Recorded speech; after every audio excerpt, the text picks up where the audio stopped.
Assalamualaikum warahmatullahi wabarakatuh. Halo semuanya, perkenalkan kami dari kelompok 3 mata kuliah Manajemen Bisnis Islam akan mempresentasikan materi dengan judul Ruang Lingkup Bisnis Syariah. Sebelumnya perkenalkan dulu, nama saya April Julianti sebagai moderator dan pemateri 2, dan sebelah kanan saya Gusti Martiansyah untuk pemateri 1. Saya di Karmel Pratama sebagai pemateri 3 dan notu lain. Baik, jadi kita langsung saja masuk ke pembahasan.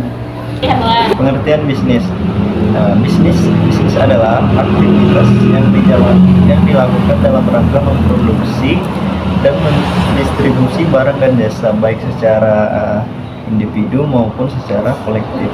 Tujuannya adalah untuk memenuhi kebutuhan masyarakat konsumen, profit bagi pengelola baik secara individu maupun secara lembaga. Ada pula secara etimologis atau bahasa, syariah adalah jalan ke tempat pengairan atau jalan yang harus diikuti atau tempat lalu air semuanya. Nah, bisnis syariah sendiri merupakan bisnis yang berdasarkan pada Al-Quran dan hadis, di mana terdapat kesesuaian kegiatan bisnis dengan syariat Islam sebagai ibadah kepada Allah Subhanahu wa Ta'ala untuk mendapatkan ridhonya. Sejarah perkembangan bisnis syariah. Nah, pada masa dulu kegiatan bisnis ini dilakukan pada tingkat keluarga secara tertutup. Usaha mereka terbatas hanya pada bidang yang sangat kecil dan belum terpikirkan oleh mereka untuk membuat usaha dengan meminjam modal untuk produksi secara skala besar. Nah,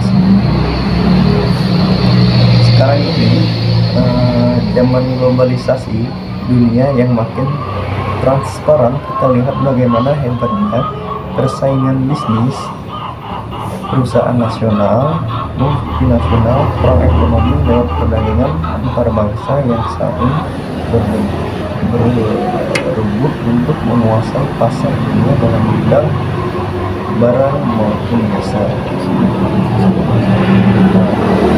Bank Syariah sendiri merupakan lembaga keuangan mematuhi prinsip-prinsip hukum syariah Islam dalam operasionalnya. Perbankan syariah mulai hadir di Indonesia pada tahun 1990. Sebelumnya Indonesia hanya memiliki bank tradisional yang tidak mempertimbangkan prinsip syariah dalam operasional. Nah, perkembangan bank syariah di Indonesia sendiri pada tahun 2000-an, pemerintah Indonesia mulai menyadari potensi bank syariah sebagai wadah pengembangan ekonomi dan keuangan syariah. Pada tahun 2003, pemerintah Indonesia membentuk Badan Pengawas Perbankan Syariah atau Bapepam yang bertanggung jawab mengawasi kegiatan perbankan syariah di Indonesia. Kemudian pada tahun 2008, pemerintah Indonesia menerbitkan Undang-Undang Nomor 21 Tahun 2008. Tantangan perbankan syariah ini yang memberikan kebebasan hukum bagi masyarakat sebagai lembaga keuangan dan mandiri dan berbeda dengan bank yang biasa. Berlakunya undang-undang perkembangan bank syariah di Indonesia semakin pesat. Hingga tahun 2015 terdapat 13 bank syariah yang beroperasi di Indonesia dengan total aset melebihi 200 triliun.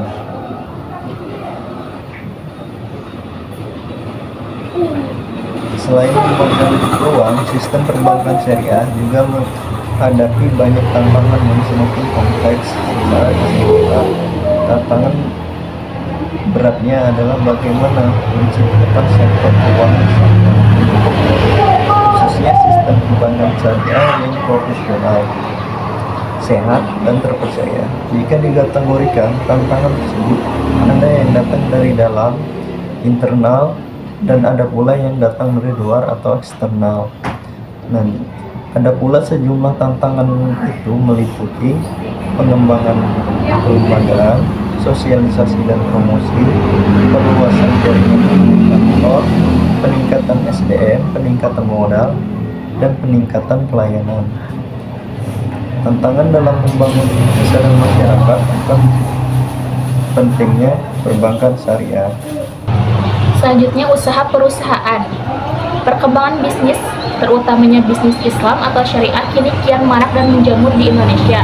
Salah satu pendorongnya adalah karena adanya kesadaran masyarakat yang mayoritas muslim untuk menggunakan dan memanfaatkan produk-produk, barang maupun jasa yang halal dan baik. Halal terkait dengan kualitas, keamanan, kebersihan, kualitas dan gizi dari produk, maka peran produsen atau perusahaan-perusahaan bisnis berbasis syariah menjadi sebuah alternatif yang cukup menjanjikan.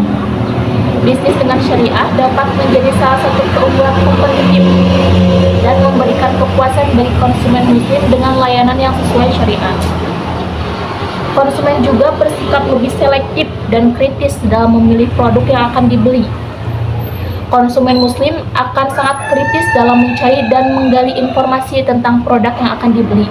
Kehalal produk merupakan hal yang penting bagi konsumen muslim untuk melakukan kepuasan pembelian. Hal ini dilakukan agar muncul rasa aman dan nyaman dalam mengonsumsi produk tersebut.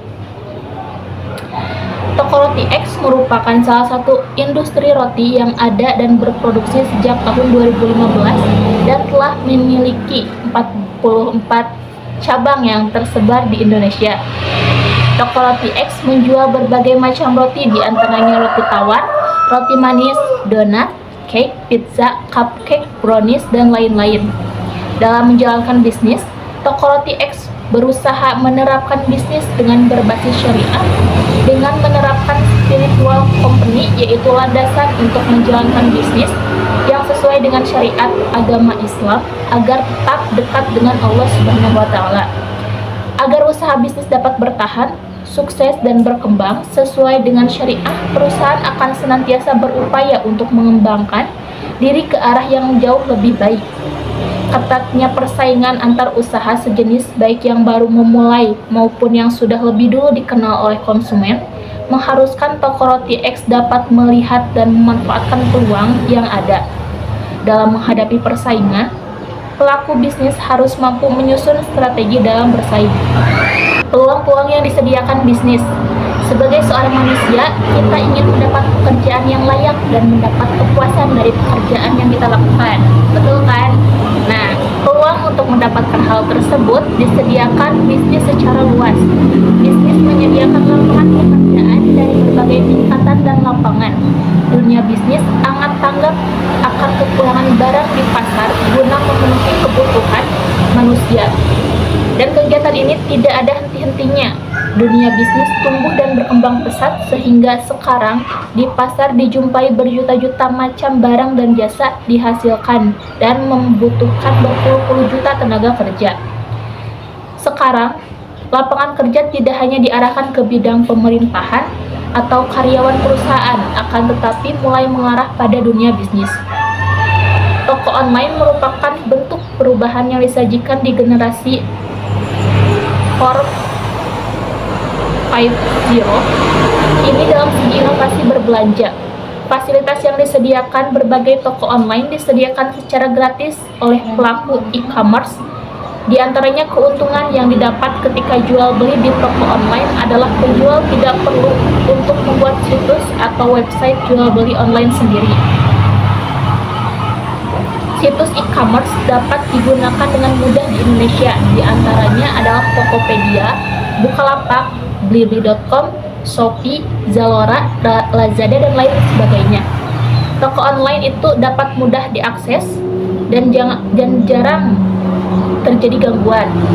Masyarakat yang ingin menjadi anggota dan mempunyai toko online tersebut juga sangat mudah. Pendaftar hanya mengisi formulir yang disediakan dengan menyertakan alamat email, kemudian membuat username dan password.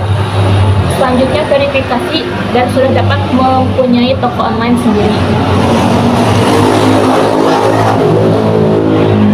Berdasarkan data yang diperoleh, yaitu di Desa Padu Aren sudah pernah dikembangkan kampung digital untuk memfasilitasi usaha mikro kecil menengah atau UMKM dalam memasarkan produknya sehingga lebih dikenal masyarakat luas. Pangsa pasar yang luas akan membuat tingkat penjualan yang semakin tinggi. Hal ini sudah disadari oleh para pelaku UMKM di Padu Aren. Mereka sudah membuat website jual beli online yaitu belanja.com yang dikelola oleh KSU Padu Aren Jaya. Situs ini sudah berdiri sejak tahun 2018 dengan anggotanya mencapai 25 anggota. Situs online tersebut terbentuk berkat bantuan dari Telkom yang mempunyai program hibah pembuatan website toko online untuk meningkatkan produktivitas pada UMKM di Desa Padu Aren. Meskipun sudah tersedianya toko online dengan label dan kepemilikan sendiri dari Desa Padu Aren, namun yang terjadi adalah peralihan penjualan dari tradisional ke online sangatlah sulit. Pemilik UMKM Desa Padu Aren sudah nyaman dengan penjualan yang secara tradisional. Mereka sudah memiliki pelanggan tetap yang langsung memesan barang dan dikirimkan ke toko pelanggan. Beberapa pelanggan tetap dari UMKM Padu Aren adalah para pemilik toko di Pasar Kliwon. UMKM Padu Aren yang bergerak dalam bidang konveksi itu menyuplai pakaian jadi dengan beragam bentuk seperti seragam, gamis, dan lain-lain. Pendapatan mereka pun sudah cukup untuk membiayai beberapa karyawannya dan sudah dapat memastikan keberlangsungan usahanya. Berbagai hal yang dipaparkan oleh para pelaku UMKM lainnya adalah tentang kesulitannya mereka dalam membagi waktu untuk mengurusi pemasaran secara online. Mereka belum memiliki sumber daya manusia yang cukup dan mumpuni untuk mengatur jalannya usaha toko online. Hal itulah yang menyebabkan pengembangan kampung digital di Desa Padu Aren cukup stagnan. Materi selanjutnya adalah motif pembelian. Yang pertama, saat konsumen melakukan pembelian barang atau jasa, didorong oleh berbagai motif, antara lain motif rasional, motif selektif, dan motif emosional. Motif-motif yang mendorong seseorang untuk membeli banyak tergantung pada buying habit, kebiasaan membeli mereka. Yang pertama adalah motif rasional, maksudnya sebelum berbelanja seseorang individu memikirkan secara matang apa yang akan dibelinya. Misalnya seseorang merasa lapar, maka secara rasional ia akan mencari makanan. Jika ia nanti memilih suatu restoran dan menu tertentu, maka ia sudah menggunakan motif selektif. Sedangkan motif emosional ialah motif yang muncul seketika atau tiba-tiba yang mendorong seseorang berbelanja. Seiring dengan meningkatnya kebutuhan masyarakat, ponsel menjadi salah satu barang kebutuhan pokok yang dapat dimiliki oleh semua pihak. Selain untuk alat komunikasi, ponsel juga digunakan sebagai alat untuk menunjukkan gaya bagi si pemakai, sehingga konsumen dalam membeli ponsel tertentu selalu disertai dengan pertimbangan pribadi berupa motif rasional dan emosional. Motif rasional adalah motif yang menurut pikiran yang sehat, patut, dan layak. Sedangkan motif emosional adalah motif yang dipengaruhi oleh perasaan. Nah, BlackBerry itu selalu berusaha untuk memantapkan posisinya dengan selalu memberikan yang terbaik bagi penggunanya. BlackBerry juga selalu menghadirkan baru telepon seluler yang sesuai dengan keinginan dan kebutuhan konsumen yang selalu berkembang. Data diperoleh dengan menyebarkan kuesioner kepada 100 responden di Bandar Lampung.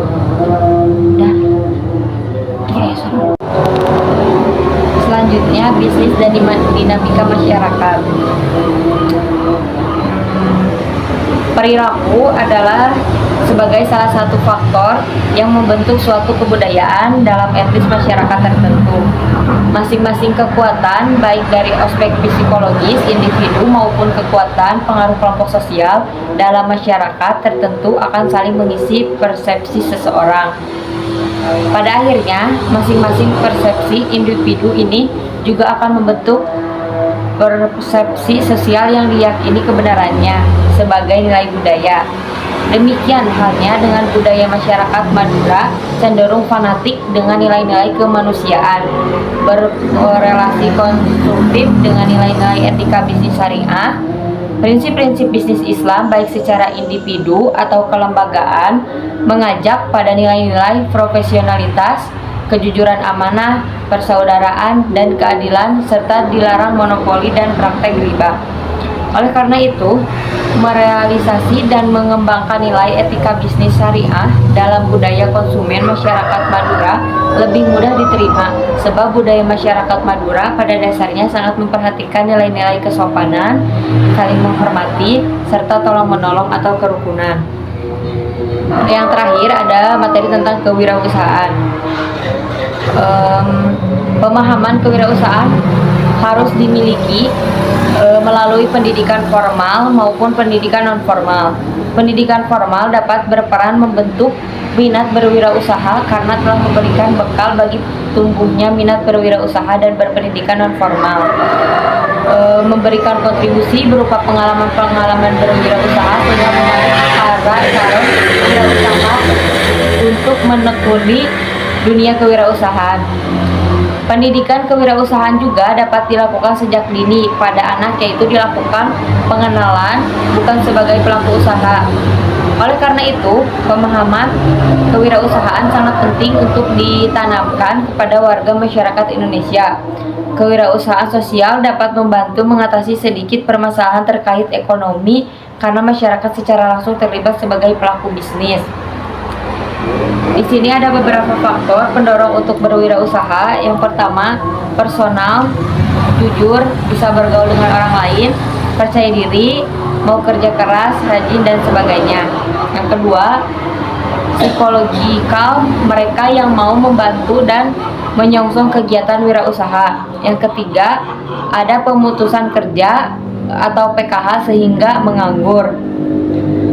Yang keempat, tidak puas dengan kondisi pekerjaan yang sekarang digeluti.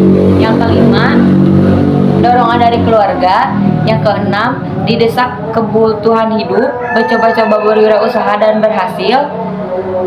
Selanjutnya ada peluang-peluang mengikuti famili yang sudah berhasil dalam bisnis, dan juga ada teman yang mengajak berkongsi. Sekian materi yang dapat Bapak kami sampaikan. Kurang lebihnya mohon maaf. Assalamualaikum warahmatullahi wabarakatuh.